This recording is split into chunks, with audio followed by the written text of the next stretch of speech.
পুখুৰীতে পাতি থৈছিলোঁ এখন জাল, এতিয়া চাবলৈ আহিছে। এই হাঁহ পোৱালি গুচি গ'ল, যা নাই নুঠিবই নেকি ঠিক নাই। বৰ মেলা ডাঙৰ ডাঙৰ ডাঙৰ ডাঙৰ ডাঙৰ ডাঙৰ নাই।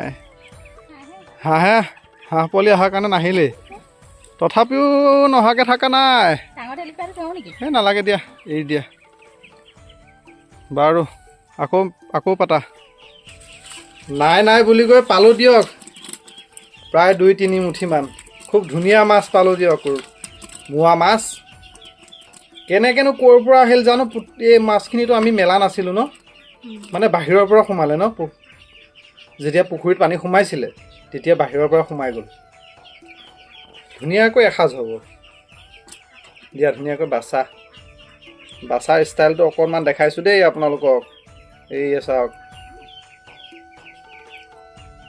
মোৱা মাছ বাচা অলপ কষ্ট হয়, সময় লাগিব, কিন্তু এটা এটাকৈ বাচিব লাগে যে অলপ সময় লাগে, কিন্তু খাই কিন্তু বৰ মজা দেই।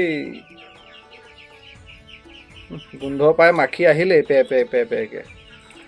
আমাৰ এইফালে ইমাননো মাখি হৈছে, আপোনালোকৰ ফালে কেনেকুৱা নাজানো, কিন্তু আমাৰ এইফালে ইমান মাখি। এই মাছৰ গোন্ধ পালে যে দেখা পাইছে নহয়, মাখি এটা দুটাকৈ আহিলেই। মোৱা মাছ আমি এই বছৰটো খোৱাই নাই ন, এই আজিহে খাবলৈ পাম, আজি প্ৰথম। আৰু এই মোৱা মাছকেইটা আজি অলপ বেলেগ পদ্ধতিৰে বনোৱা হ'ব। ৰাইজসকল ভিডিঅ'টো একেবাৰে শেষলৈকে চাই থাকিব দেই, কিহৰ লগত বনোৱা হ'ব আজি এই মোৱা মাছকেইটা।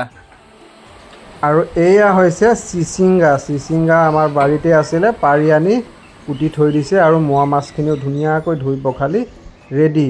আৰু এতিয়া ধুনীয়াকৈ বনাবহে লাগে। আৰু প্ৰথমে মাছখিনি ফ্ৰাই কৰি লোৱা হ'ব। ৰাইজসকল, আমাৰ ভিডিঅ'বোৰ যিসকলে নতুনকৈ চাই আছে কিন্তু চেনেলটো এতিয়াও ছাবস্ক্ৰাইব কৰি লোৱা নাই, প্লিজ আপোনালোকে চেনেলটো ছাবস্ক্ৰাইব কৰি লৈ ল'ব। ভিডিঅ' চাই ভাল লাগিলে লাইক কমেণ্ট শ্বেয়াৰ সকলো কৰি দিব।